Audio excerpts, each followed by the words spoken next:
Kita mula ya, Kak Mazidah. Ya, silakan Ustaz. Sila. Okey, baik Kak. Jazakillahu khairan. Assalamualaikum warahmatullahi wabarakatuh. Alhamdulillah, alhamdulillahilladzi bi ni'matihi tatimmus shalihat. Wassalatu wassalamu ala asyrafil anbiya'i wal mursalin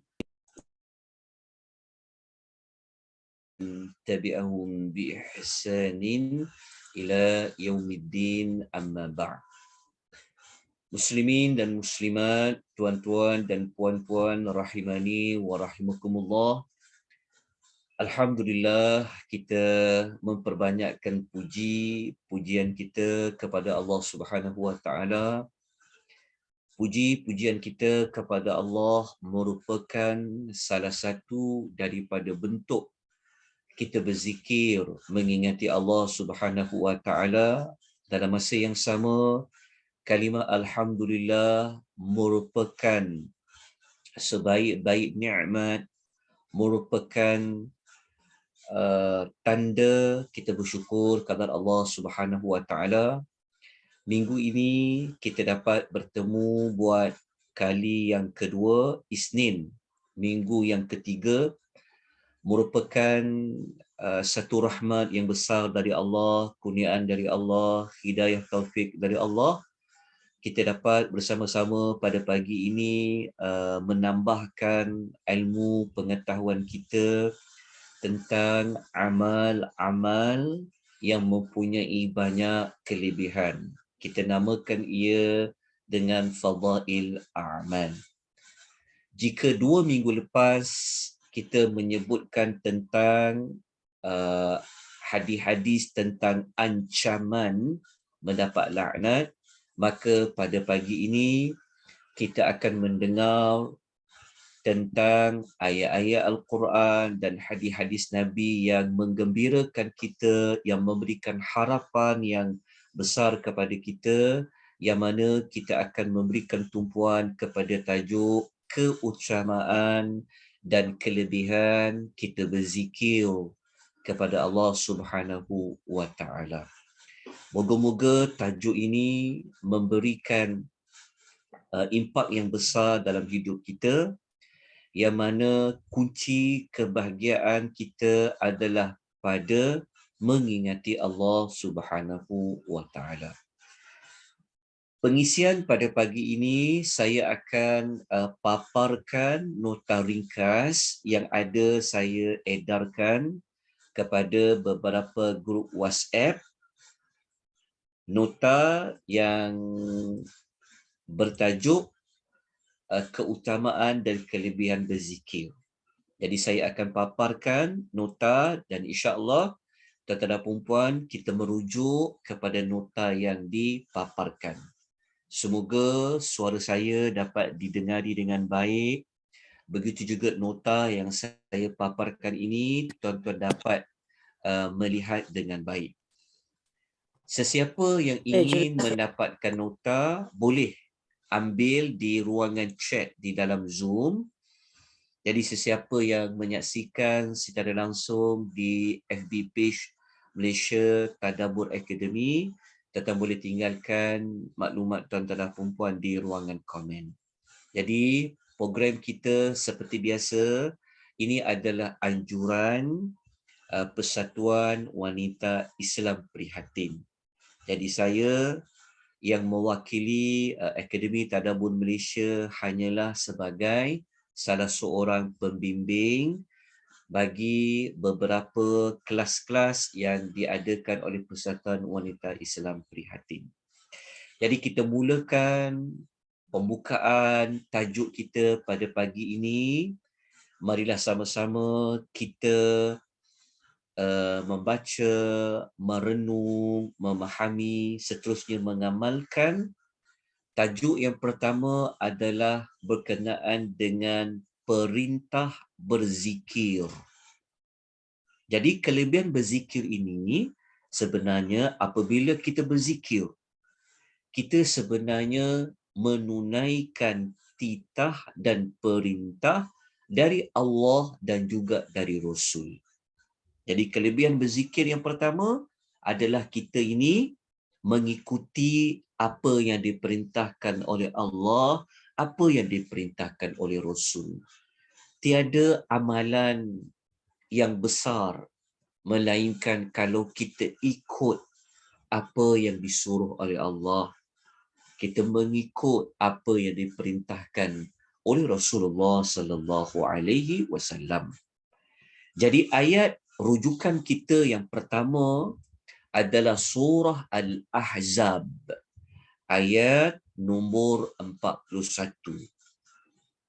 Yang mana ayat nombor 41 ini Allah Subhanahu wa taala berfirman, A'udzu billahi minasyaitonir rajim.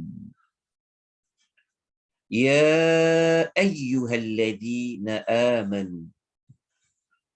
Allah Ta'ala berfirman dengan menggunakan kaedah menyeru. Allah memanggil kita semua. Allah memanggil kita, menyeru kita dengan mengatakan, wahai orang-orang yang beriman. Okay. Wahai orang-orang yang beriman. Ya. Di dalam Al-Quran ada lebih daripada 80 kita akan jumpa seruan wahai orang-orang yang beriman. Apabila kita membaca ayat wahai orang-orang yang beriman, maka kita kena fokus. Kita kena memasang telinga kita. Kita kena melihat apakah perintah selepas perkataan wahai orang-orang yang beriman. Jadi biasanya selepas ayat wahai orang-orang yang beriman akan dinyatakan perintah. Apa perintah Allah pada ayat ini? Uzkurullah. Berzikirlah. Berzikirlah kepada Allah. Maksudnya uzkuru, kita jumpa perkataan zikir. Zal, kaf, ra, zikir. Rupa-rupanya kita sebut zikir ni sebenarnya adalah bahasa Al-Quran. Perkataan Al-Quran, zikir. Jadi Allah kata, uzkurullah. Berzikirlah kalian semua kepada Allah. Maksudnya, Allah Ta'ala kata, ingatlah kalian semua kepada Allah. Sebutlah kalian semua tentang Allah. Nak zikir sebanyak mana? Zikra kathira. Dengan zikir yang sebanyak-banyaknya. Nah, Allah perintahkan kita berzikir. Sebut tentang Allah. Ingat tentang Allah bukan sedikit, tetapi sebanyak-banyaknya.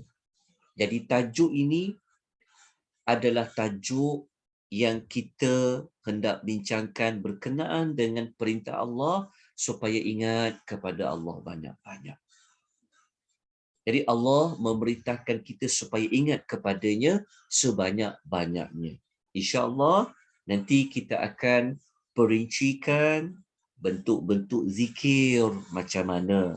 Zikir yang terbaik apa dia. InsyaAllah nanti kita akan ceritakan.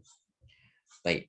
Berdasarkan surah Al-Ahzab ayat 41 ni, tuan-tuan dan puan-puan ya, mari kita fahami ayat 41 ini berdasarkan komentar ulasan yang dibuat oleh Al-Imam Ibnu Katsir. Al-Imam Ibnu Katsir, beliau mengatakan Allah Ta'ala berfirman pada ayat 41 tadi, iaitu Allah memerintahkan hamba-hambanya yang beriman. Jadi kalau bukti kita beriman, Allah perintahkan kita untuk memperbanyakkan berzikir kepada Tuhan mereka Tabaraka wa Ta'ala. Kenapa perlu ingat Allah banyak-banyak? Kenapa perlu berzikir sebanyak-banyaknya? Kata Ibnu Kathir, al-mun'imi alaihim bi anwa'in ni'ami wa asnafil minani. Dia kata kerana Allah itu telah mengurniakan ke atas mereka pelbagai jenis nikmat. Dan Allah telah bagi pelbagai jenis pemberian. Jadi kenapa kita perlu ingat Allah banyak-banyak? Sebut tentang dia selalu. Kenapa? Kerana kita mengingati, mengenang akan segala nikmat dan juga pemberian dari Allah Subhanahu wa taala. Ini ayat pertama yang menunjukkan bahawa apabila kita kata apa keutamaan berzikir, apa kelebihan berzikir, kita katakan ia merupakan perintah dari Allah Subhanahu wa taala. Kalau kita rujuk dalam surah lain, contohnya kalau kita buka dalam surah An-Nisa ayat 103, kita akan menemui Allah menyebutkan kalau surah Al-Ahzab ayat 41 tadi Allah sebut zikir banyak-banyak. Tetapi dalam surah An-Nisa dinyatakan pada waktu bila kita digalakkan untuk banyak berzikir. Surah An-Nisa ayat 103 Allah mengatakan فَإِذَا قَضَيْتُمُ الصَّلَاةَ. Kemudian apabila kamu telah selesai mengerjakan salat. Okey, salat ini pun sebenarnya tuan-tuan ya, ia termasuk dalam cara mengingati Allah. Tetapi yang kita nak fokus pada tajuk zikir ni, mengingati Allah, adalah pada kita menumpukan kepada kita menggerak-gerakkan lidah kita untuk kita berzikir kepada Allah. Begitu juga kita meletakkan zikir dengan lidah itu dengan hati kita. Jadi inilah tajuk yang kita memberikan tumpuan tentang zikir. Sedangkan solat tu pun sebenarnya adalah tanda kita mengingati Allah. Jadi Allah kata setelah selesai solat, nak kena buat apa? Fadhkurullaha. Allah kata, fadhkurullaha. Allah kata, ingatlah kamu kepada Allah. Sebab tu kita lepas sembahyang, kita berwirid, kita berzikir. Jadi Allah kata, selepas selesai solat, hendaklah kamu mengingati Allah. Zikir kamu tentang Allah. Caranya bagaimana? Qiyama. Semasa kamu berdiri. Maknanya lepas daripada solat, kita boleh mengingati Allah. Sama ada dalam keadaan kita berdiri, qiyama, wa qu'uda, dalam keadaan kita duduk, wa ala junubikum, dan semasa kamu berbaring. Jadi Allah Ta'ala ni, dia minta kita ingat pada dia ni, bukan sekadar di dalam solat. Tetapi lepas solat, luar daripada solat pun kita kena ingat Allah. Allah kata ingatlah pada dia. Masa kamu berdiri pun ingat Allah. Ataupun masa kamu duduk, kamu mengingati Allah. Ataupun semasa kamu berbaring, kamu mengingati Allah Azza wa Jalla. Nanti kita akan masuk kepada kelebihan. InsyaAllah saya akan kongsikan 100 kelebihan zikir. Tapi untuk pada pagi ni siri 1 kita fokus kepada beberapa keutamaan zikir, beberapa keutamaan dulu, nanti kita akan sambung kepada beberapa kelebihan zikir yang lain. Jadi kita dapati bahawasanya Allah ni dia nak kita sentiasa ingat dia. Jangan putus-putus dalam apa jua keadaan kita. Seperti mana surah An-Nisa ayat 103.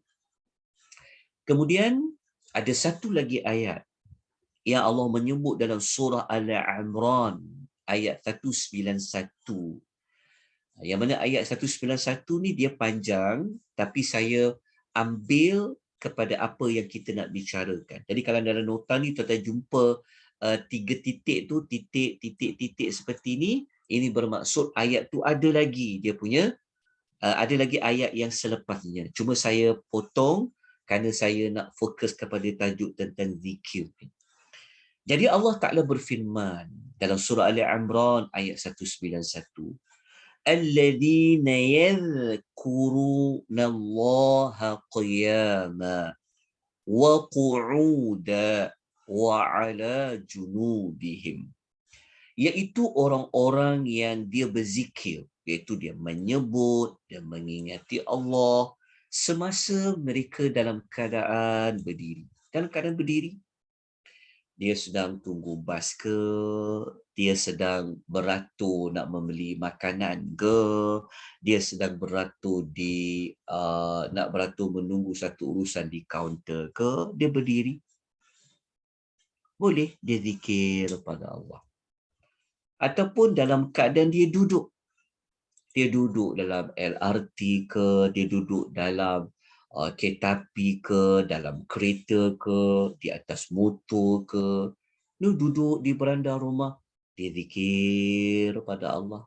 Ataupun dalam keadaan dia berbaring, penat, ada banyak kerja nak buat, kan, berbaring sekejap, ingat pada Allah, zikir pada Allah Azza wa Jalla. Nak zikir apa? Nanti kita akan sebutkan. Kita fokus terlebih dahulu kepada keutamaan dan kelebihan zikir. Baru nanti kita akan bincang, kita nak baca zikir apa, bentuknya bagaimana. Okay, tapi berdasarkan beberapa ayat yang telah kita baca, kita mendapati Allah ni, dia nak kita selalu ingat pada dia dalam apa jua keadaan. Jadi moga-moga beberapa ayat ini memberikan kita, menambahkan kita lagi semangat, menambahkan kita lagi iman, kekuatan kita untuk banyak berzikir kepada Allah Subhanahu wa Ta'ala. Okay, kita terus kepada bab yang kedua, iaitu kita nak lihat bagaimana Nabi sallallahu alaihi wasallam menyebutkan tentang perintah kita berzikir kepada Allah. Okay, ada satu hadis riwayat Al-Imam Tirmizi. Hadis ini datangnya daripada Abdullah bin Bushrin radhiyallahu anhu. Dia kata, ada seorang lelaki, dia bertanya kepada Nabi sallallahu alaihi wasallam. Dia kata, inna syara'i'al islami qad kathurat alayya. Dia kata, ya Rasulullah, syariat Islam ni dah terlalu banyak dan dah telah lengkap ke atasku. Maknanya lelaki ni dia kata, dia dah tahu dah banyak perkara tentang syariat Islam. Apa yang kena buat, apa yang kena tinggal, ibadat apa yang digalakkan. Okey. Kemudian lelaki ni dia minta kepada Nabi beberapa pesanan. Dia kata, fa akhbirni bi syai'in atashabbathu bihi. Dia kata, maka bagi tahulah kepada aku sesuatu yang aku boleh berpegang dengannya. Dia kata, ya Rasulullah, syariat Islam ni semua aku dah tahu. Boleh tak engkau bagikan aku satu, bagi tahu kepada aku nasihat, amalan yang aku boleh berpegang dengannya, yang aku nak buat dengannya. Maka apa pesanan Nabi sallallahu alaihi wasallam? Nabi kata, la yazalu lisanuka ratban min zikrillah. Nabi kata, semoga lidahmu sentiasa basah dengan berzikir kepada Allah. Maknanya Nabi kata, semoga lidahmu sentiasa basah dengan berzikir kepada Allah. Inilah yang kita nak bicarakan tajuk tentang zikir. Iaitu kita nak berikan tumpuan kepada bagaimanakah kita nak menggerak-gerakkan lidah kita ni. Kerana lidah kita ni dipinjamkan oleh Allah, diberikan oleh Allah kepada kita, bukan sekadar untuk kita merasa nikmat Allah dari sudut sedapnya makan, sedapnya air yang kita minum, bukan sekadar itu. Tetapi sedapnya lidah ni merasa nikmat yang Allah bagi pada makanan dan minuman. Maka seharusnya lidah yang sama itu jugalah yang digunakan untuk kita memuji Allah, mengagungkan Allah, membesarkan Allah, menyucikan Allah, mentauhidkan Allah. Semua maklumat itu ia berada di bawah tajuk zikir. Jadi cuba kita tanya diri kita, lidah kita ni kita banyak basahkan dengan apa? Sedangkan lidah itulah pemberian dari Allah. Maka dengan tajuk yang kita nak belajar ni, kita akan basahkan lidah kita dengan zikir kepada Allah. Ya, InsyaAllah mungkin lepas habis pada tajuk ni, nanti kita akan kupas tajuk. Mungkin kita ambil beberapa contoh zikir pagi dan petang yang kita akan kupas, kita boleh amal. InsyaAllah. Baik. Semoga hadis ini memberikan kita jawapan kenapa kita memilih tajuk ini untuk dibicarakan pada pagi ini. Kerana bab sembahyang, kita tahu bab sembahyang. Bab puasa, kita dah tahu. Bab zakat, kita dah tahu. Bab sedekah, kita dah tahu. Tetapi yang kita perlu mengambil berat adalah dari sudut zikir kepada Allah Azza wa Jalla, seperti mana Nabi pesan kepada lelaki ini. Moga-moga kita boleh basahkan lidah-lidah kita ini dengan berzikir kepada Allah. Baik, kita teruskan dengan bab yang utama. Sebelum tu kita masuk dulu bab yang ketiga, iaitu kita nak zikir banyak-banyak pada waktu bila? Seperti mana yang kita pelajari pada surah Al-Ahzab ayat 41 tadi. Baik. Dalam surah Al-Ahzab ayat yang lain, ni ayat 42. Ayat 42 ni sebenarnya sambungan pada ayat yang Allah kata mula-mula tadi. Wahai orang-orang yang beriman, berzikirlah kamu kepada Allah dengan sebanyak-banyaknya. Maka ayat 42 ni Allah menyebutkan bagaimana bentuk banyak tu.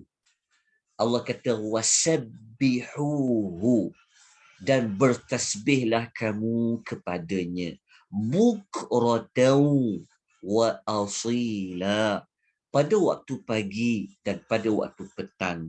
Bukrah maksudnya sabah, iaitu waktu pagi. Wa asila merujuk kepada petang. Sebab itu tuan-tuan dan puan-puan biasa mendengar, pernah baca, pernah belajar, bahkan dah pernah amal pun, dah amalkan pun, iaitu zikir waktu pagi dan waktu petang. Lepas tu kita selalu dengar kata baca zikir pagi, baca zikir petang. Kenapa pagi dan petang? Kerana dalam surah Al-Ahzab ayat 42 Allah menyebutkan bertasbihlah kepadanya pada waktu pagi dan pada waktu petang. Itu yang ada datangnya istilah zikir pagi dan zikir petang. Okay. Macam mana cara nak bertasbih? Okay. Cara nak bertasbih, buat pengetahuan tuan-tuan dan puan-puan, kita telah terangkan. Dalam tajuk ni sebenarnya, dalam tajuk kita Fadail Amal ni, tuan-tuan kena tengok balik video-video yang lama. Sebab kita memang dah selesai tajuk tentang tasbih. Ya, kita telah kongsikan pun maklumat tentang bentuk-bentuk tasbih. Jadi kalau tuan-tuan nak tanya satu contoh lah kan, apakah bentuk tasbih yang kami kena buat waktu pagi dan petang? Contoh kan. Sebab dalam ayat ni Allah perintahkan kita, dan bertasbihlah kalian kepadanya pagi dan petang. Jadi tasbih salah satu daripada jenis zikir. Tasbih salah satu daripada jenis zikir. Jadi kalau nak tasbih yang bagaimana? Antara yang elok kita baca seperti mana tasbih yang tuan-tuan tahu kan kelebihan kalimah tasbih yang bersamanya ada pengagungan kepada Allah. Kita selalu baca Subhanallahi wa bihamdihi Subhanallahil azim. Itu pun di antara lafaz tasbih. Ada banyak lagi lafaz tasbih. Antara yang terbaik juga boleh baca tasbih Juwairiyah.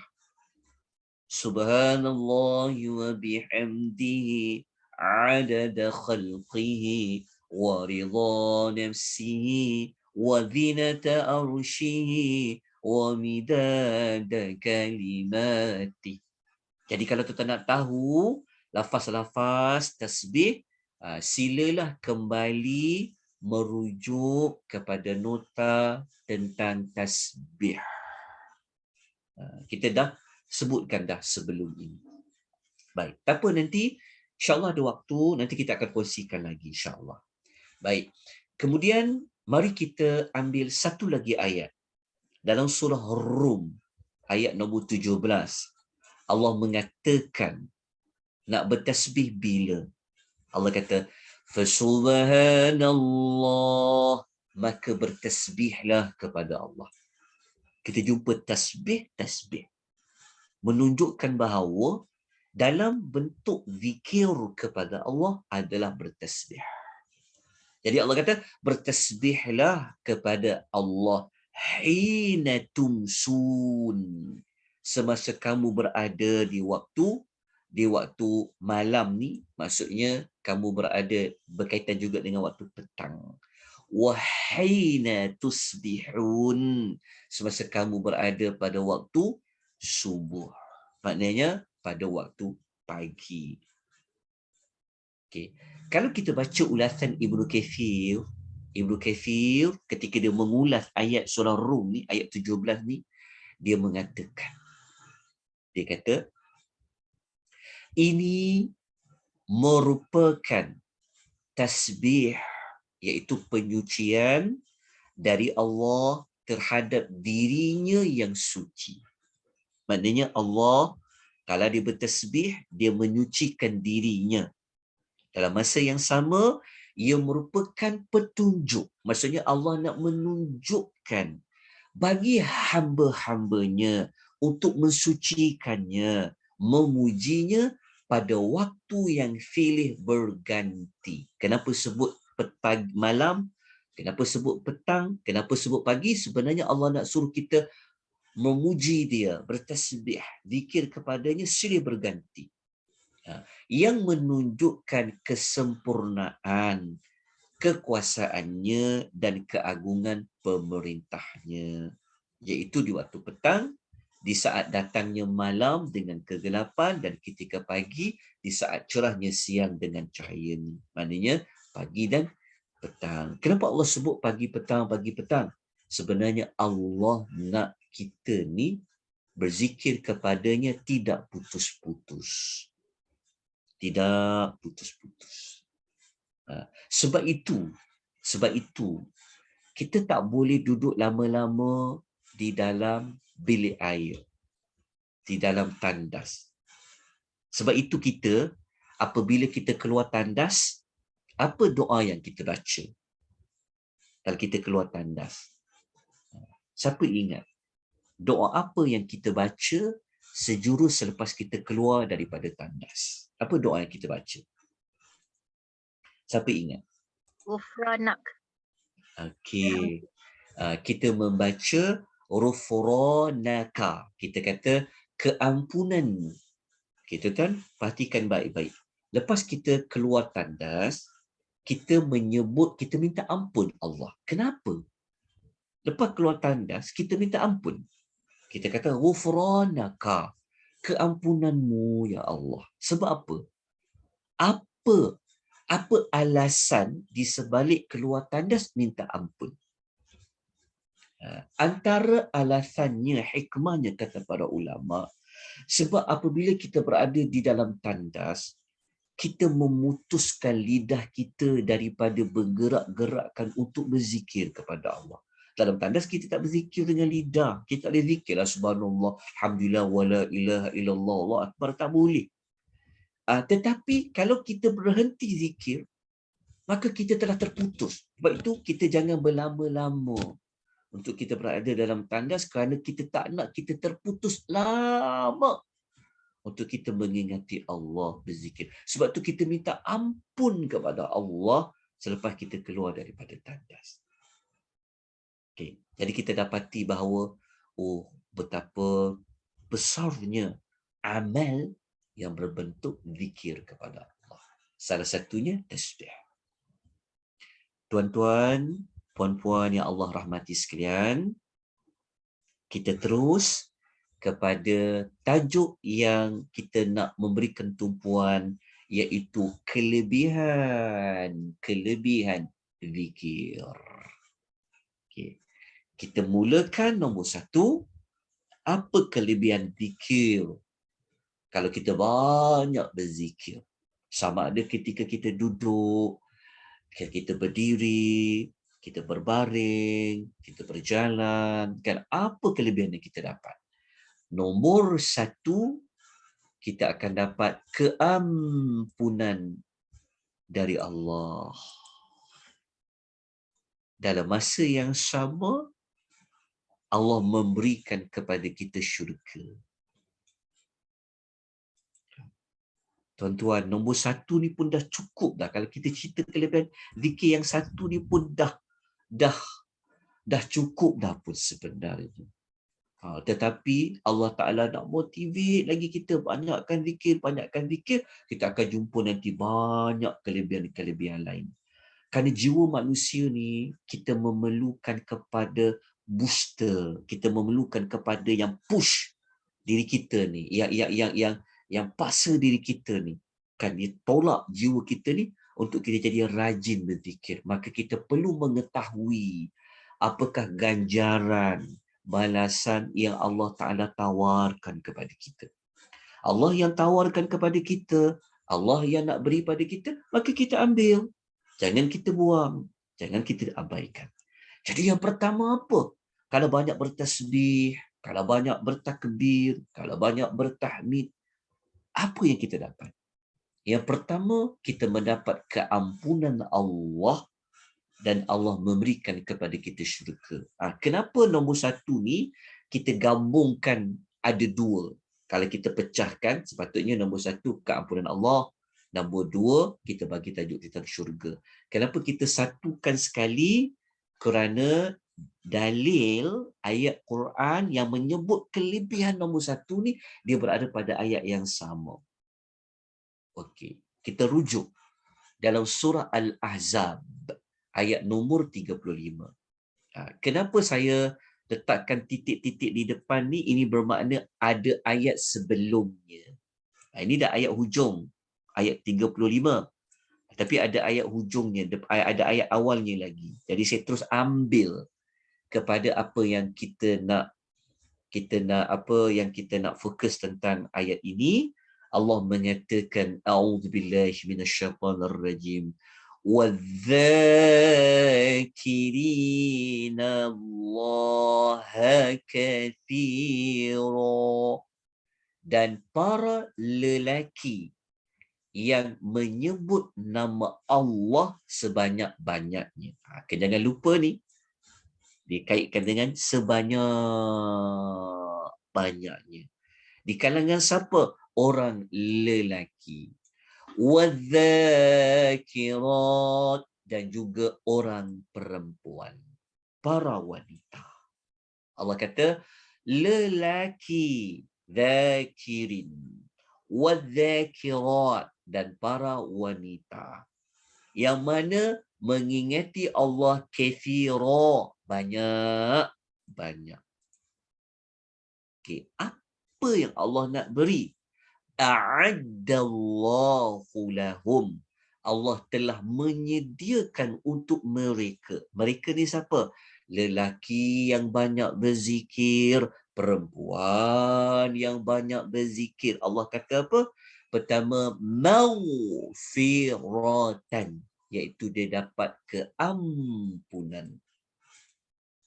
Allah mengampunkan dosa-dosa yang kita lakukan melalui jalan kita selalu ingat Allah, zikir banyak-banyak pada Allah. Yang kedua, wa ajran azima. Allah memberikan pahala yang besar. Apa maksud pahala yang besar? Apa maksud ajran azima? Pahala yang besar, kalau kita rujuk pentafsiran yang dilakukan oleh Ibnu Kathir, ajran azima iaitu syurga. Allah bagi syurga. Tapi syarat dia apa? Ingat, zikir kepada Allah dengan sebanyak-banyaknya. Nak zikir macam mana? Nanti kita akan sebut secara ringkas, insya-Allah nanti. Tapi salah satu kita tahu, salah satunya adalah pada bertasbih. Kita sebut tadi. Okey. So banyakkanlah bertasbih. Nak baca tasbih apa? Bentuknya macam mana? Kita telah terangkan. Ada satu tajuk khas sebelum ni, kita pernah bentang tajuk tentang kelebihan tasbih. Baik. 2 kelebihan. Okay. Kita terus kepada kelebihan yang kedua. Kelebihan yang kedua ni merupakan kelebihan yang kita juga cari semasa di dunia. Inilah yang kita nak sangat. Macam-macam kita buat ibadat. Macam-macam kita buat kebaikan. Kita beramal. Jadi sebenarnya kita nak apa dalam hidup ni? Sebenarnya kita nak mencari ketenangan yang ada pada jiwa kita. Yang ada pada hati kita, jantung hati kita ni, kita nak tenang hidup. Hidup ni kalau kita banyak duit pun hati tak tenang, pun jadi tak indah. Betul tak? Hidup ni kalau kita makan sedap macam mana pun, tapi kalau hati tak tenang, makan yang mahal sedap tu pun jadi tak sedap. Sebab apa? Hati tak tenang. Rumah kita luas macam mana sekalipun, kita boleh jadi rumah itu menjadi sempit, kita rasa. Tapi ada orang, rumahnya sedang-sedang je. Tapi dia rasa rumah dia luas. Sebab apa? Hatinya tenang. Ada orang dia makan tanpa berlauk pun.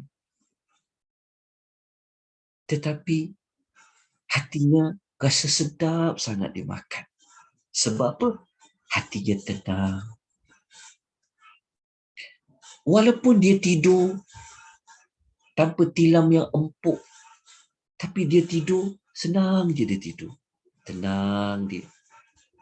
Tapi ada manusia, dia tidur di tilam yang terlalu empuk. Kalau bergerak tu tak rasa orang kat sebelah dia.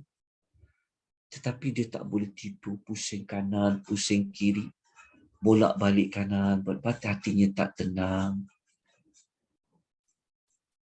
Jadi mencari ketenangan hati ni merupakan Satu nikmat yang besar dari Allah. Jadi macam mana cara nak mendapat hati yang tenang? Salah satu daripadanya adalah dengan zikir kepada Allah. Allah menyebut maklumat ini dalam surah Ar-Ra'd ayat yang ke-28. Allah kata alladzina amanu wa tatma'innu qulubuhum bidzikrillah.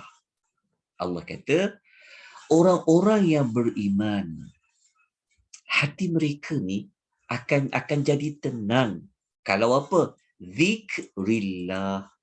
Kalau mereka zikrullah, mereka ingat Allah. Percayalah tuan-tuan dan puan-puan, kalau kita banyak zikir ni, hati yang gundah gelana ni, lama-lama dia akan jadi tenang. Dia bukan sekali baca terus kita dapat, tapi dia ada teknik-tekniknya.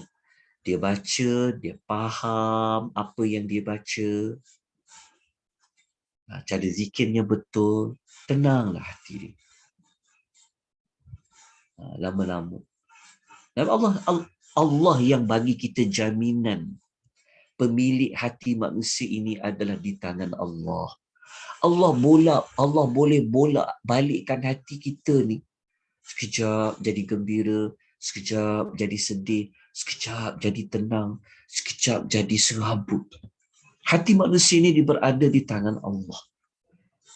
Maka kalau kita ingat Allah, Allah bagi tahu, hati mereka akan menjadi tenang kalau dia ingat Allah.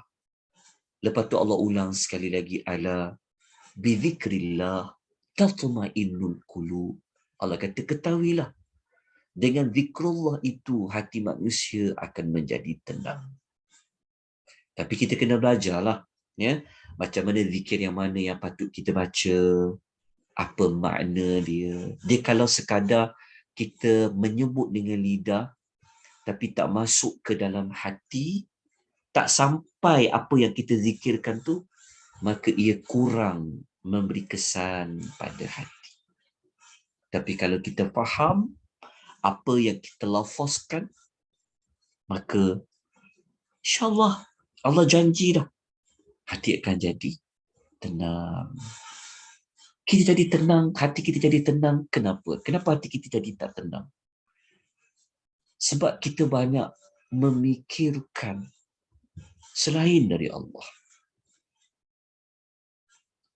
Apabila kita fikir tentang selain Allah ni, banyak sangat.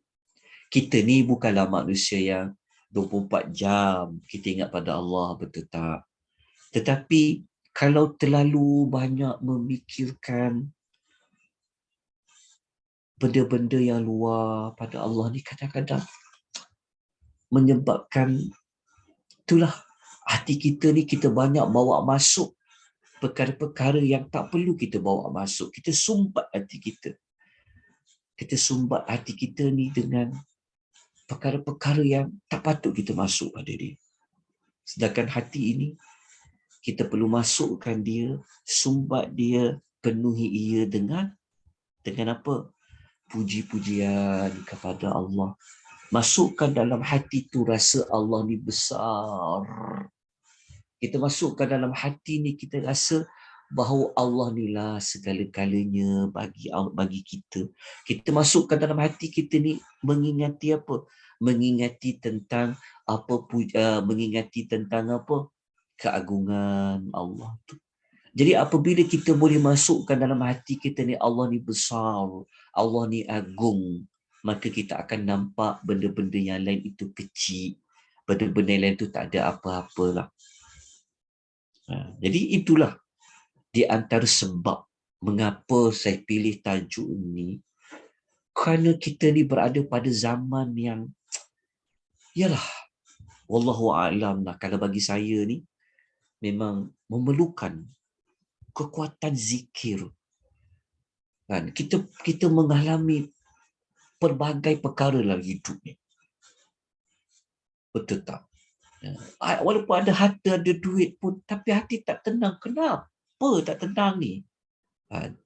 Dengan ujian yang datang bertimpa-timpa dalam hidup kita, betul kan? Dengan apa? Dengan anak-anak, dengan ujian anak-anak, dengan ujian pasangan, dengan ujian adik-beradik, dengan ujian sekeliling kita, kita memerlukan kekuatan. Kekuatan kita ni ada pada hati. Maka hati ni dia perlukan makanan dia. Maka makanannya adalah pada fikir pada Allah. Percayalah tuan-tuan dan puan-puan. Kalau kita amal, kita akan jadi seorang yang sangat kuat. Sebab dalam hati kita ini, kita letakkan keagungan Allah, kebesaran Allah. Allah tempat kita bergantung. Segala-galanya Allah. Baik. Kita pergi kepada yang ketiga. Yang ketiga, kalau kita banyak berzikir kepada Allah, sebenarnya kita telah memilih amalan yang sangat baik. Amalan yang sangat baik. Kita sebut sebagai sebaik-baik amalan. Ini bukan saya yang kata. Ini apa yang disebutkan oleh sebaik-baik insan, iaitu Nabi sallallahu alaihi wasallam. Apa yang Nabi sallallahu alaihi wasallam katakan? Kata Abu Darda radhiyallahu anhu, dia kata Nabi sallallahu alaihi wasallam bersabda. Apa sabda Nabi sallallahu alaihi wasallam? Nabi kata, ala unabbiukum bi khairi a'malikum. Nabi kata, adakah kamu semua suka? Nabi kata, adakah kamu semua hendak jika aku beritahu kepada kamu mengenai sebaik-baik amalan? Tengok, Nabi yang kata sebaik-baik amalan. Nabi kata bi khairi a'malikum, sebaik-baik amalan. Bukan sekadar sebaik-baik amalan. Nabi kata wa azkaha inda malikikum, dan yang paling suci di sisi Tuhanmu. Wa arfa'iha fi darajatikum, dan yang paling tinggi kedudukannya di antara kamu. Maknanya zikir ni dia boleh mengangkat darjat kita melebihi darjat orang lain. Jalan dia apa? Jalannya adalah pada apa nanti kita akan jumpa. Tapi Nabi kata yang paling tinggi kedudukannya di antara kamu. Wa khairil lakum min infaqiz zahabi wal warqi wal wariqi. Nabi kata, dan yang lebih baik daripada kamu menginfakkan emas, kamu menginfakkan emas dan perak. Dah banyak dah kelebihan dah. Okay, lepas tu Nabi kata, wa khairil lakum min an talqaw aduwakum.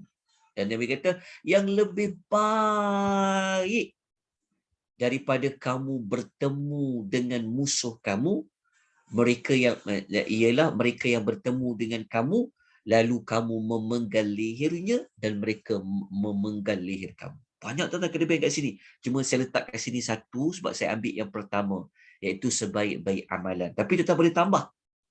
Kita boleh tambah yang lain dekat nota tu. Dekat sinilah. Ni. Yang paling suci di sisi Tuhanmu. Yang paling tinggi kedudukannya di kalangan kamu. Yang paling baik daripada menginfakkan emas dan perak. Lepas tu yang paling baik daripada kamu berjihad. Daripada kamu berperang. Kan, kalau kita berperang, kita terpaksa menghadapi sama ada kita mati dibunuh ataupun kita yang membunuh musuh kita. Nabi kata, lebih baik daripada kamu pergi berperang, kata Nabi SAW. Tak nak tahu apa yang Nabi kata lebih baik tu. Di hujung tu Nabi kata apa? Zikrullahi ta'ala. Nabi kata zikrullah. Nabi kata zikir. Tuan-tuan. Besarnya menggerak-gerakkan lidah ni dengan hati kita mengingati Allah ni, zikrullah ni. Tuan-tuan, kalau kita tak ada emas, tak ada perak, kita sedekah. Lebih baik kita zikir tu, dia boleh menyayangi orang yang sedekah dengan emas dan perak. Kita bayangkan. Tapi kalau tuan-tuan infak emas dengan perak, tuan-tuan banyak berzikir, lagilah besar gandaannya.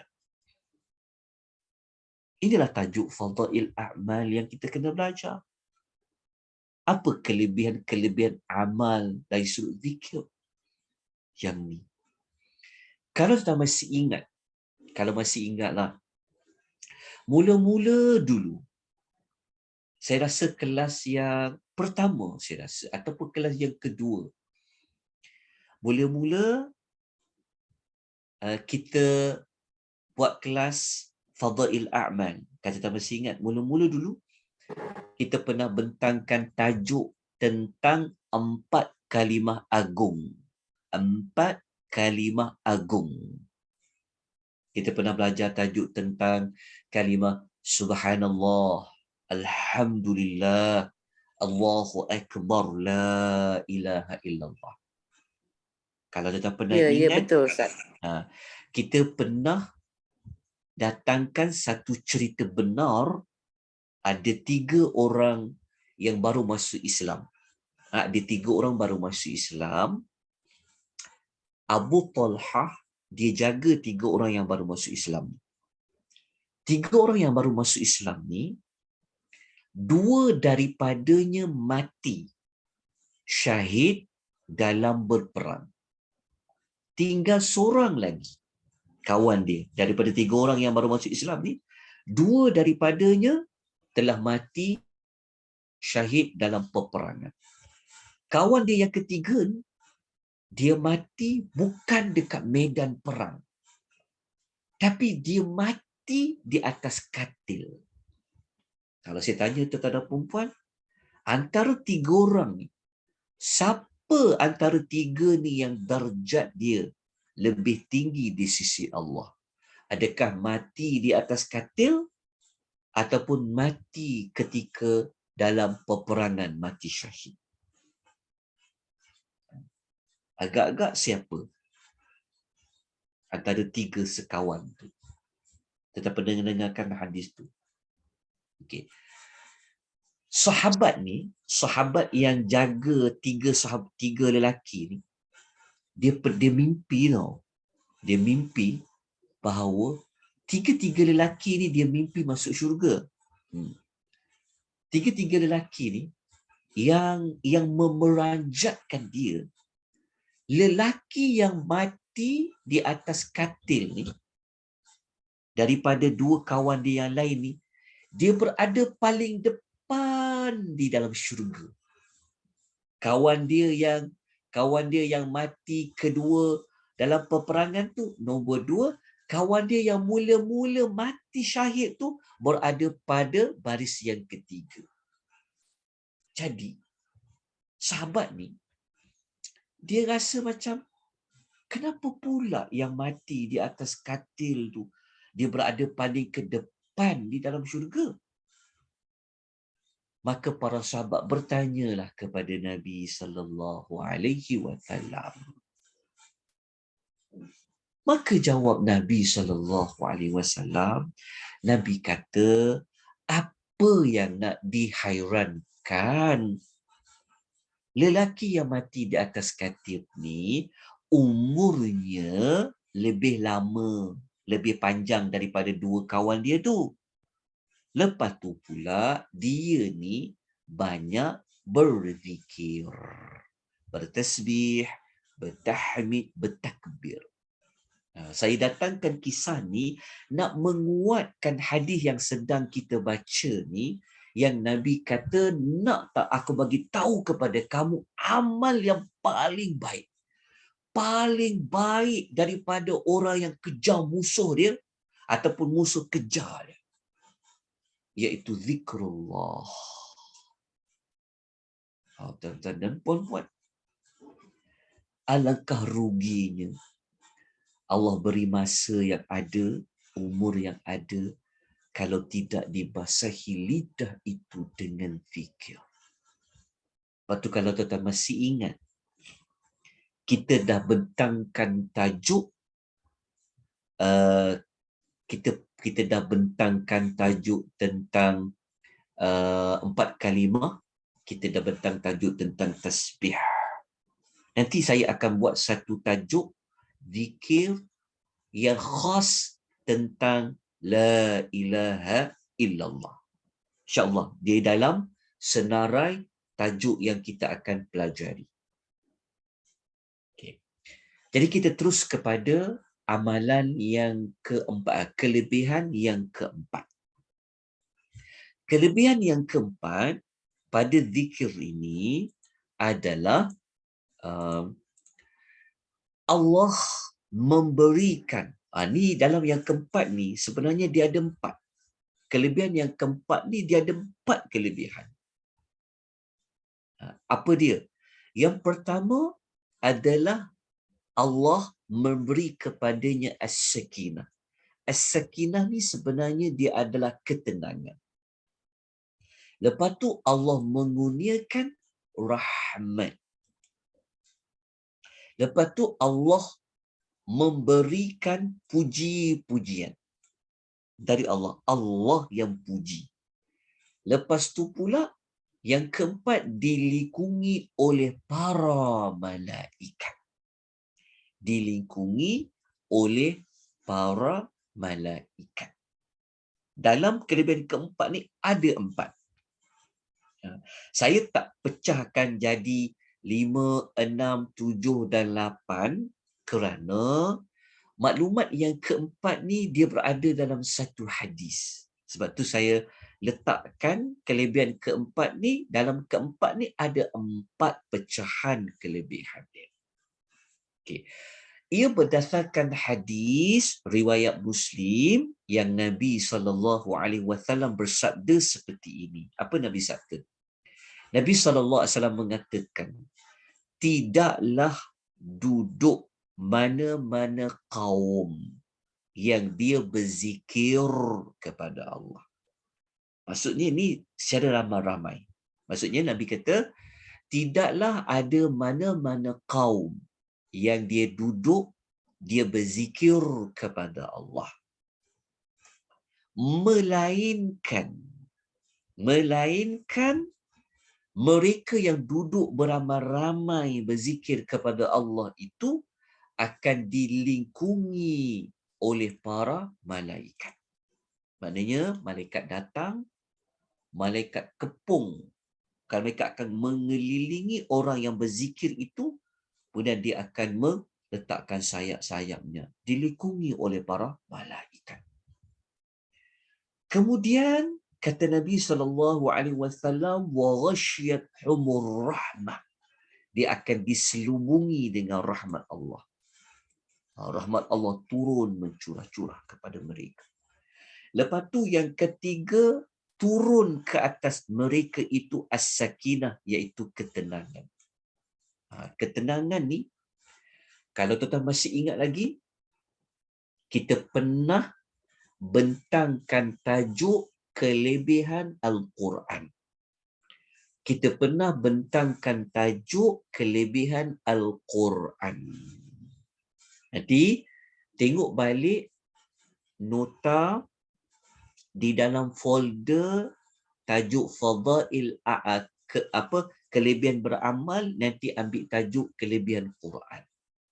Kalau kita masih ingat lagi macam mana cerita benar ada satu awan yang turun daripada langit, dia turun makin lama makin dekat ke bumi, makin lama makin dekat. Yang awan itu dia nak menghampiri seorang sahabat yang sedang membaca Al-Quran. Dia sedang baca Al-Quran. Apa kaitan tajuk kita dengan zikir dengan Quran? Nanti kita akan sebutkan bahawa Al-Quran adalah sebaik-baik zikir.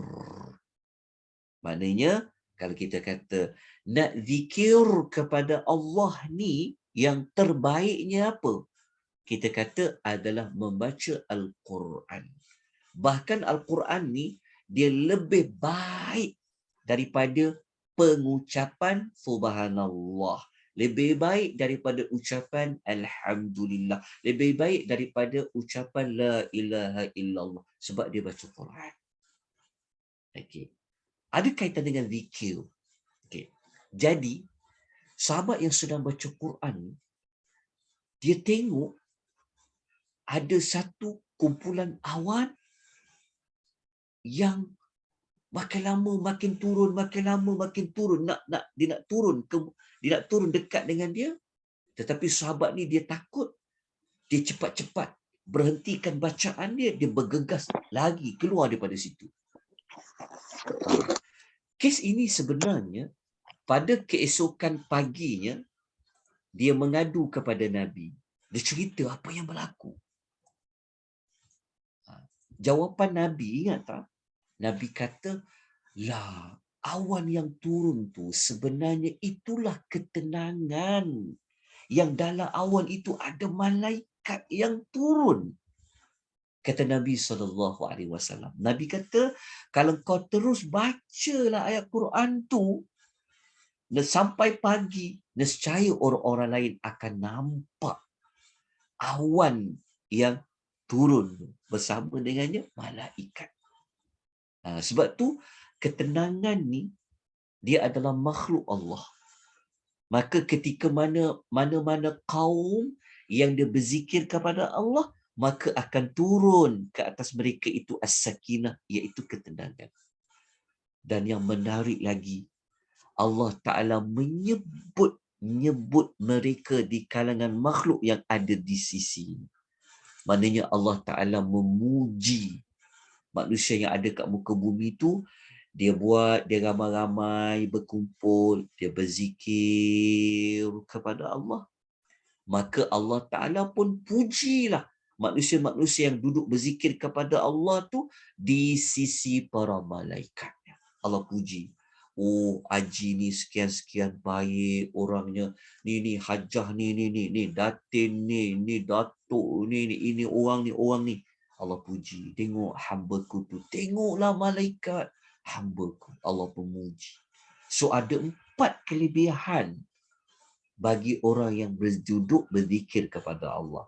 Okey, hadis ni, riwayat Muslim ni, mari kita baca ulasan Imam Nawawi. Kita kena tengok dekat muka surat nombor 9.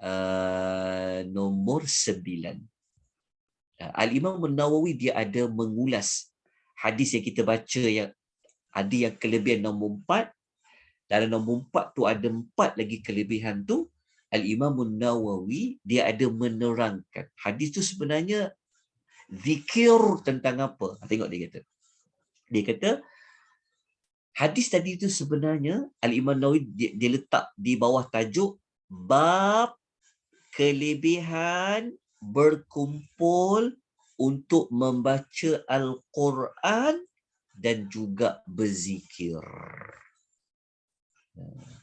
Orang yang macam tadarus Al-Quran tu dia termasuklah di dalam hadis tadi. Dia baca beramai-ramai, duduk dia baca Quran. Sama juga dia belajar tadabbur, dia belajar tafsir, dia belajar tadabbur, duduk berkumpulan ramai-ramai macam tu. Kan?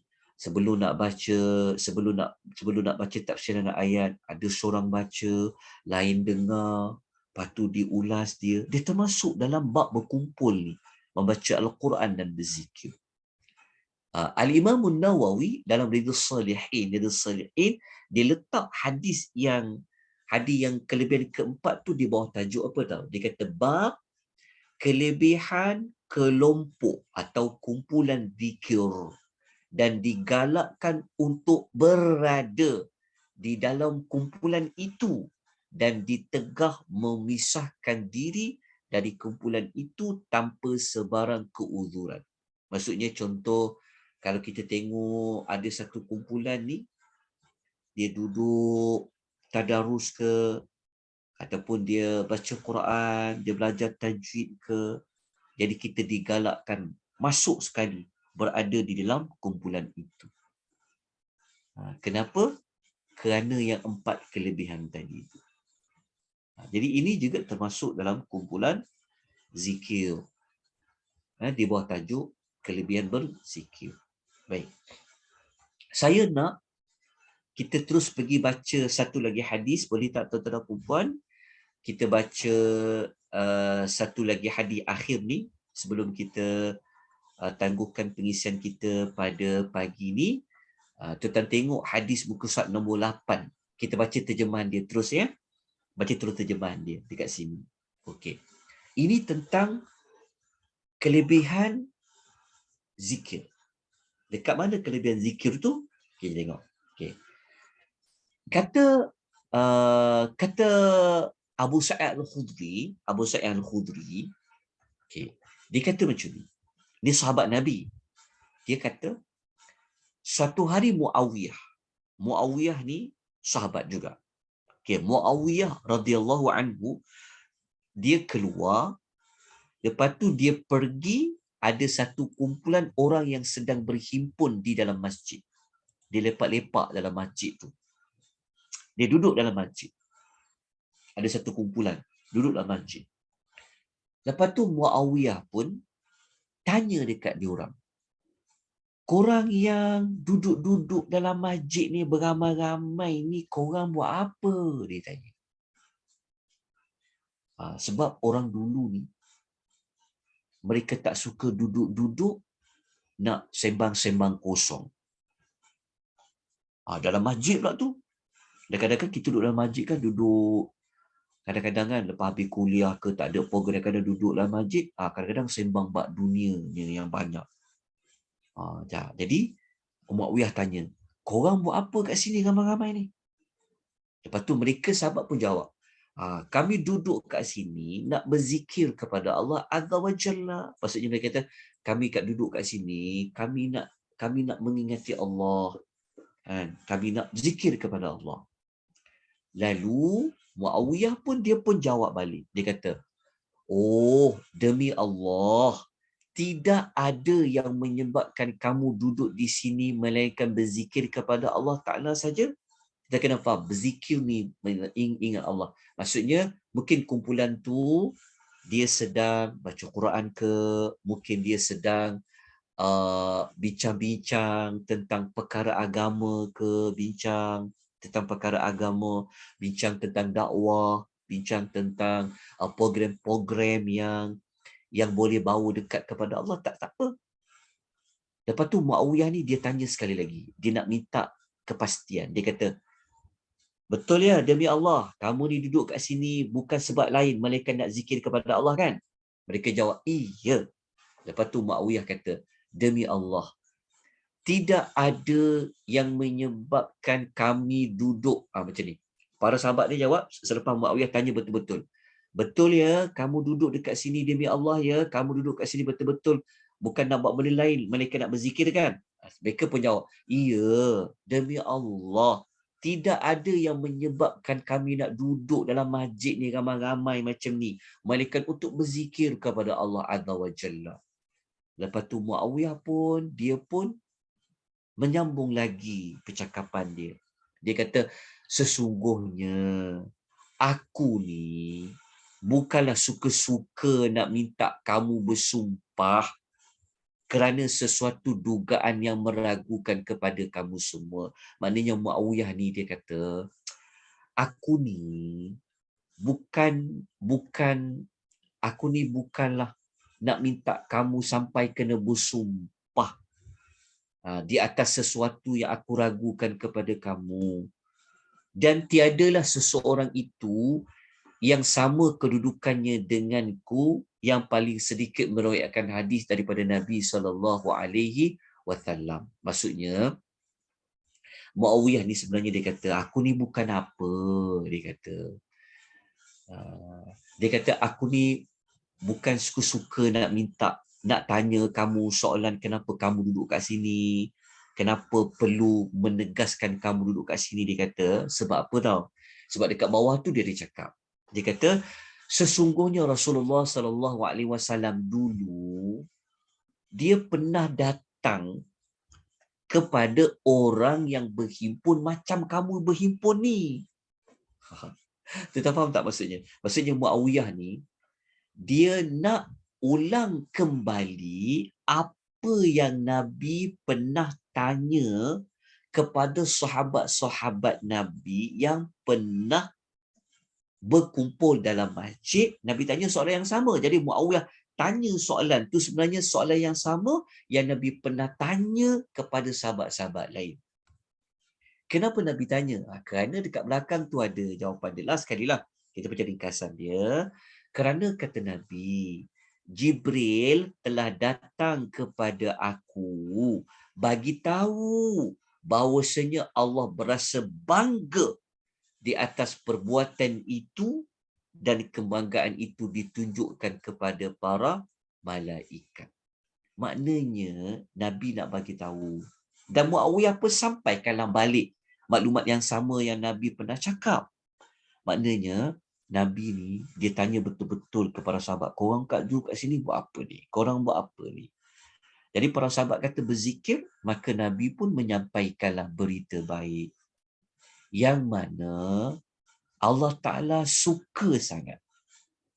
Allah Ta'ala puji. Kalau duduk beramai-ramai macam tu, kalau memang niat dia untuk berzikir kepada Allah. Allah suka. Duduk kumpul-kumpul dalam masjid tu, kan?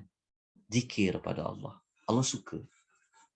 Duduk dalam majlis ilmu pun termasuk dalam zikir. Allah suka duduk beramai-ramai macam tu. Duduk dalam majlis ilmu.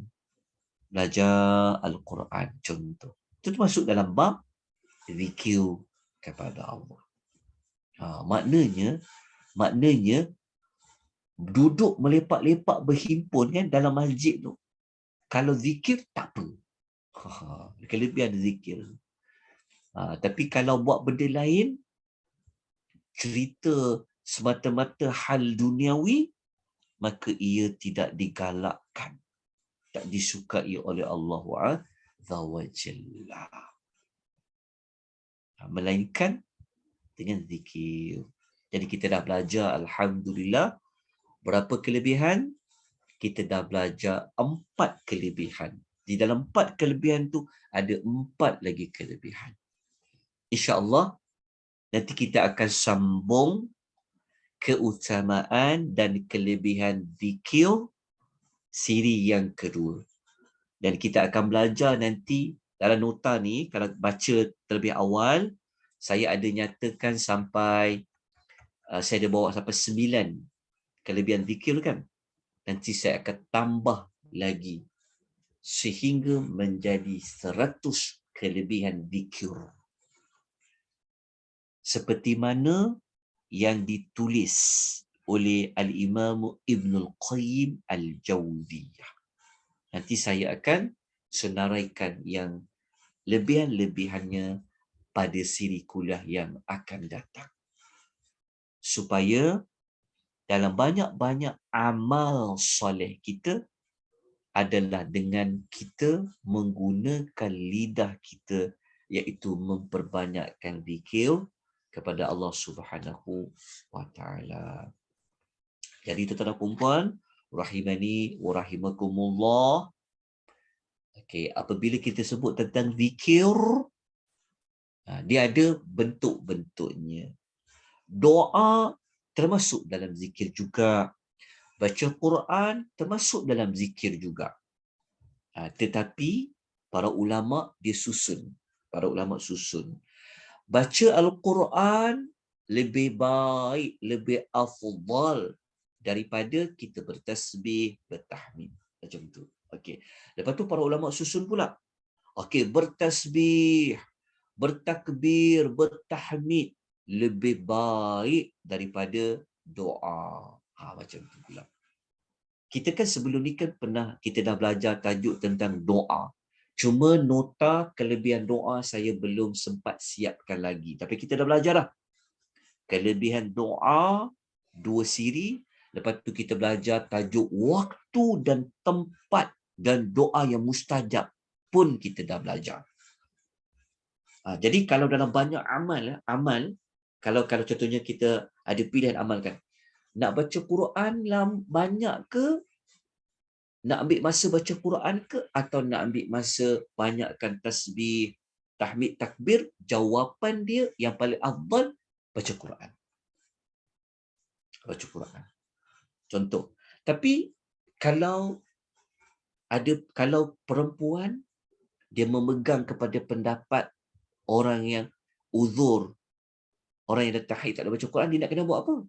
Maka dia ambillah ibadat yang kedua tu, memperbanyakkan subhanallah, alhamdulillah, wala ilaha illallah, Allahu akbar. Dia boleh banyakkan la haula wala quwata illa billah. Contoh.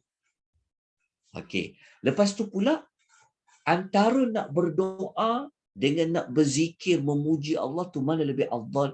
Kata para ulama, memuji Allah itu lebih afdal daripada doa. Sebab apa? Sebab kalau kita berdoa, doa tu adalah hajat kita kepada Allah.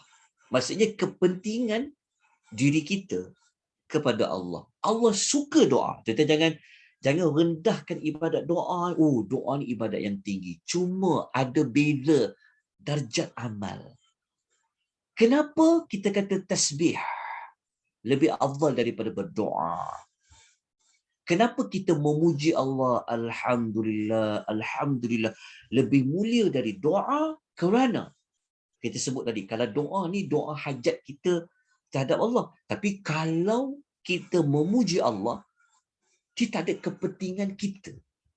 Faham tak? Maksudnya kita puji Allah, puji. Kalau kita doa, kita ada kepentingan untuk diri kita terhadap Allah. Tapi itu pun Allah suka. Allah suka yang tu. Tapi kalau kita puji Tuhan, alhamdulillah, alhamdulillah, dia akan jadi macam kita tak kepentingan apa-apa, kita puji saja Allah tu. Bahkan kita belajar kan, bahawa kalau doa nak mustajab, perlu buat apa dulu? Kita perlu puji Allah dulu, betul tak? Kan kita perlu puji Allah dulu. Menunjukkan bahawa puji Allah itu termasuk dalam zikir. Maknanya zikir itu lebih afdal daripada doa. Nanti kuliah yang akan datang, bulan depan, minggu yang pertama, minggu kedua Kak ya? Minggu kedua, Ustaz punya 1 dan 3, Ustaz. 1 dan 3, nanti kita akan pecahkan lagi. Kalau nak zikir tentang Allah ni, nak zikir yang macam mana lagi bentuk? Nanti kita akan belajar. InsyaAllah. Sebab tajuk kita ni fadhil amal. Kita ni dah masuk tahun baru, kita nak cari amal yang lebih terbaik, yang lebih sempurna, macam tu. Jadi kita mantapkan, kukuhkan lagi amal kita. Walaupun saya tahu kita memang dah banyak bertasbih, kita dah banyak bertahmid, tetapi tajuk-tajuk yang seperti ini nak mengukuhkan lagi bahawa memang kena teruskan ibadat berzikir. InsyaAllah nanti kita akan sambung lagi pada kuliah yang akan datang. Jadi saya bukalah mana-mana pertanyaan, perkongsian, teguran dalam waktu-waktu yang masih berbaki. Okay, ada tak? Ustaz, Assalamualaikum. Minta maaf lah, saya sepatutnya saya kasih peluang kepada jemaah lain, tapi saya tak sabar nak tanya, Ustaz, adakah sama perkataan zikir dan wirid? Itu soalan pertama ya. Okey, sama je Kak. Zikir dan wirid adakah sama? Sama. Okey. Sama ya. Okey. Okey. Kedua, bukan soalan, hanya nak menekankan alhamdulillah selama saya tanya Ustaz, zikir selama kita dengar, sebaik-baik zikir adalah membaca Al-Quran. Ya, kadang-kadang kita macam nak baca Quran ke, nak bertasbih ke, nak berdoa ke, mana yang paling afdal dilakukan? So hari ini alhamdulillah Ustaz, soalan-soalan tersebut telah terjawab. Okey, terima kasih Ustaz. Ya. Okey, ya. Okey. Ada soalan lain dari tentera perempuan? Oh, dalam chat ada satu, Ustaz. Dalam chat ada satu. Dalam chat ni ada soalan apa ni? Soalan chat ni. Okey, persoalannya Kak. Kak boleh bacakan tak? Ustaz, bila kita membaca zikir, contoh zikir pagi petang, tetapi sekadar Ya. baca tanpa memahami makna, adakah kita akan mendapat kelebihan berzikir itu? Itu Oh, soalan. okey. Jawapan dia, okey. Kalau kita hanya menyebut dengan lidah, okey, pada zikir pagi dan petang, tapi kita tak memahami maknanya, kita dapat kelebihan-kelebihan yang dinyatakan. Cuma mungkin bezanya pada kesempurnaan ganjaran itulah. Kenapa kita kata pada kesempurnaan ganjaran? Kerana balasan ganjaran dia bergantung kepada jenis amalan. Zikir ni dia ada beberapa peringkat. Okey, peringkat tu maksud dia zikir ni kadang-kadang boleh dilakukan hanya dengan lidah. Kadang-kadang hanya melibatkan hati.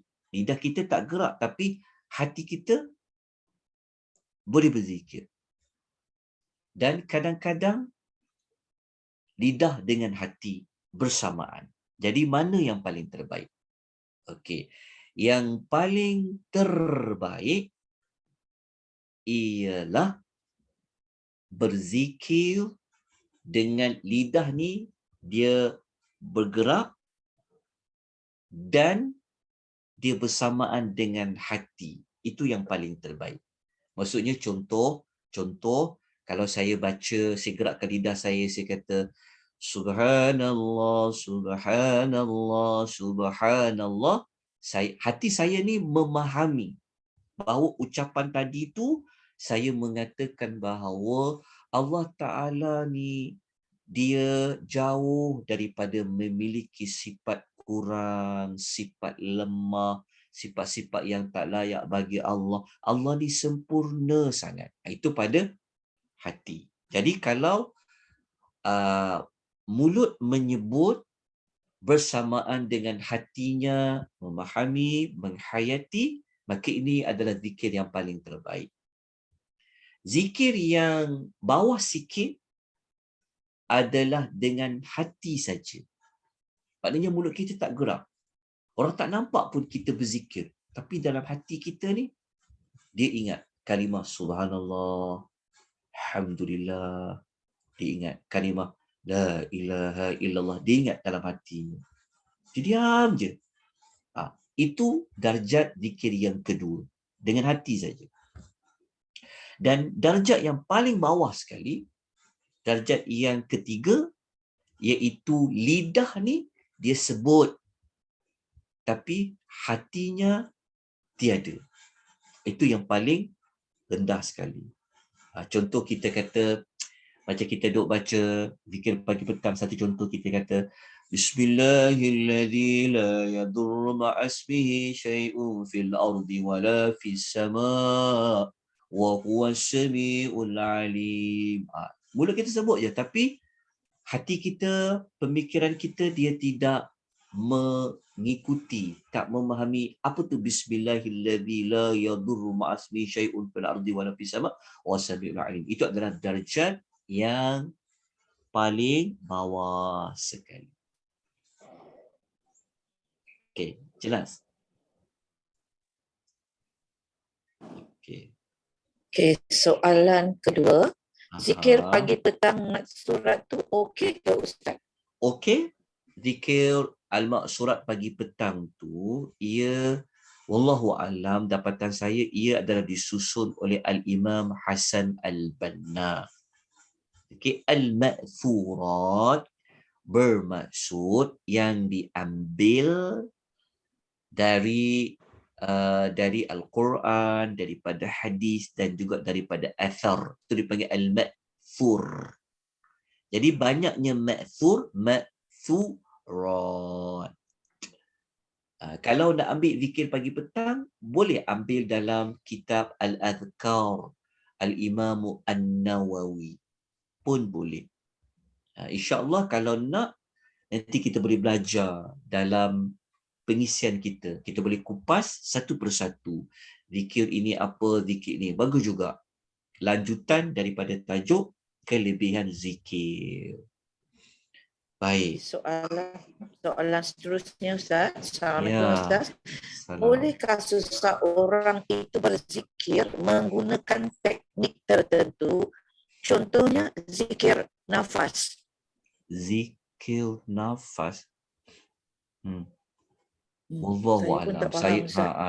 Saya tak faham zikir nafas tu macam mana. Dia bernafas, tarik nafas, ingat apa? Subhanallah. Lepas nafas, alhamdulillah. Ke macam mana? Jadi saya wallahu alam, saya tak tahu teknikal cara berzikir tu, maka saya tak mampu untuk memberikan apa jawapan dia. Maka saya tidak ada ilmu untuk menjawab soalan tersebut. Okey. Okay, lagi satu, Ustaz. Sekejap ya, baru masuk. Apakah hukum melakukan zikir? Adakah ia dikira ibadah atau perkara lawa? Lawa, okey. Melakukan zikir, ada perbezaan membaca zikir bersama muzik. Dua benda berbeza kan? Zikir yang diiringi dengan muzik.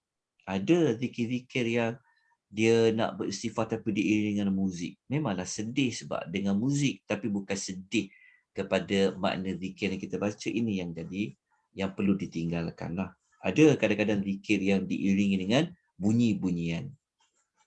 Okey. Kalau zikir yang dilagukan tanpa diiringi muzik, boleh. Baca Subhanallah, Alhamdulillah, wa la ilaha illallah, wallahu akbar. Tak apa. Dia tidak keluar daripada makna. Tapi tak perlulah sampai kita nak menjurit-jurit. Tak perlu. Cukup boleh melagukan untuk bagi jiwa kita ni dia menarik kan, jiwa kita. Kita pandailah macam kita Quran pun kita kena lagu-lagukan. Lagu-lagukan tu maksudnya kita kena menyedap-nyedapkan suara kita. Boleh dia termasuk dalam perkara yang dibenarkan dan dia tidak termasuk dalam perkara yang melalaikan lah. Dia termasuk dalam lawa. Okey. Zikir. Sambungan soalan tu, Ustaz. Maknanya dia kata, ni saya rumuskan baliklah Ustaz kata tadi, kalau ia tanpa muzik, okey kan Ustaz? Betul. Jadi kalau bentuk nasyid, soalan dia zikir dalam bentuk nasyid, bermakna dia tak ada muzik tapi dalam nasyid.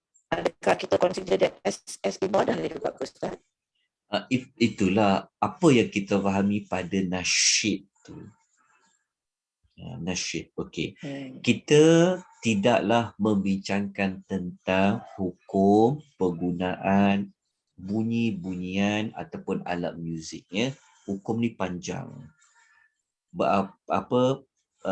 Besar perbincangan di kalangan para ulama. Cuma kalau kita berzikir, kita perlu tenang, kita tak perlu tergopar-gapar. Lepas tu, kalau kita memahami pada makna dia, maka kita akan dapati sesuai tak untuk dilagu-lagukan dan sebagainya. Tapi kalau ia merupakan kaedah pembelajaran, nak ingat, tambah lagi macam anak-anak kita nak belajar, nak suruh hafal zikir, kan, kita lagu-lagukan dengan niat untuk pembelajaran, tak apa. Tapi jangan sampai kita nak kena ada muzik, baru kita nak menangis, baca istighfar, baru kita nak rasa keagungan Allah dengan membaca kalimah tahlil. Yang itu kena dielakkan, dijauhkan. Moga-moga kita Last Ustaz. Ya, Nas. Zikir Zikir terbaik ialah bila berzikir sehingga mengeluarkan air mata, macam mana tu Ustaz? Okey, bila berzikir sehingga mengeluarkan air mata. Bila berzikir macam mana ke apa soalan ni? Okey, berzikir mengeluarkan air mata, sebenarnya kita akan dapat kalau kita memahami zikir yang kita baca tu. Dia kita kena faham sebab zikir ni, tengok kalau kita baca zikir apa, kita kena fahamlah maksud dia apa. Dia akan membantu untuk menunjukkan bahawa betapa kita ni tak ada apa-apa. Kalau bukan sebab Allah, kita tak ada. Kalau bukan sebab Allah, kita tak hidup sampai ke hari ini. Jadi dia ada zikir, lepas tu kena faham zikir yang dibaca. Kan? Selama ni contoh macam, kalau macam kita baca zikir pagi, yang Nabi selalu ulang yang Allahumma ma asbaha bi min ni'matin aw bi ahadin min khalqika faminka wahdaka la syarikalah. Tu kalau kita faham, dia boleh meruntun hati kita. Maksud dia, zikir itu maksud dia Nabi kata, ya Allah, aku berpagi-pagi ini dengan nikmat yang engkau beri pada aku, nikmat yang ada pada orang lain, semua nikmat tu dari engkau. Sebab kita ni kadang kita banyak lupa diri. Kita duk ingat sebab kita, sebab aku, sebab kita dapat hidup sampai ke hari ini seperti ini. Kita terlupa yang nikmat tu semua dari Allah. Kalau bukan Allah, kita ni tak ada apa-apa pun. Tapi lepas tu kalau kita faham zikir tu, dia akan membawa kita kepada selama ni kita duk ingat kitalah segala-galanya kita hidup sampai ke hari ini. Contoh kan, kita lupa nak menyalahkan nikmat tu pada Allah. Tapi kalau kita faham tentang zikir, dia boleh menyendarkan diri kita. Jadi istighfar pun macam tu juga. Ya. Macam-macam kita janji pada Allah. Ya. Lepas tu ada lagi satu tu, zikir apa tu? Last kali. Okay, last kali. Last bukan soalan, hanya tambahan dia kata zikir terbaik ialah zikir dari Rasulullah. Okey. Ya, betul. Zikir yang terbaik adalah zikir yang diajarkan oleh Nabi SAW. Okey, Kak. Kita tutuplah Ustaz. Ustaz ada betul? Kelas lain kan? Ustaz ada kelas lain kan? Ya. Saya okey. Kita tutup saya. Okey, terima kasih banyak-banyak kepada Persatuan. Kepada Persatuan Wanita Islam Prihatin di atas keprihatinan, kesungguhan nak menyampaikan kefahaman agama kepada kita semua. Jadi saya selaku pembimbing yang diamanahkan, jadi kalau ada salah silap, kekurangan, saya mohon ampun dan maaf dalam apa segala sudut. Dari sudut penyampaian, penyediaan nota, perhebahan maklumat kepada tuan-tuan dan puan, kalau saya tersalah, tersilap, terlambat apa saja, saya mohon ampun dan maaf. Kita sudahi dengan tasbih kafarah dan suratul Asr. Subhanakallahumma wa bihamdika asyhadu an la ilaha illa anta astaghfiruka wa atubu ilaik. Wal 'asr innal insana lafi khusr illa alladhina amanu wa 'amilus salihat wa tawassaw bil haqq wa tawassaw bis sabr. Wabillahi taufiq wal hidayah. Wassalamualaikum warahmatullahi wabarakatuh. Waalaikumsalam warahmatullahi wabarakatuh.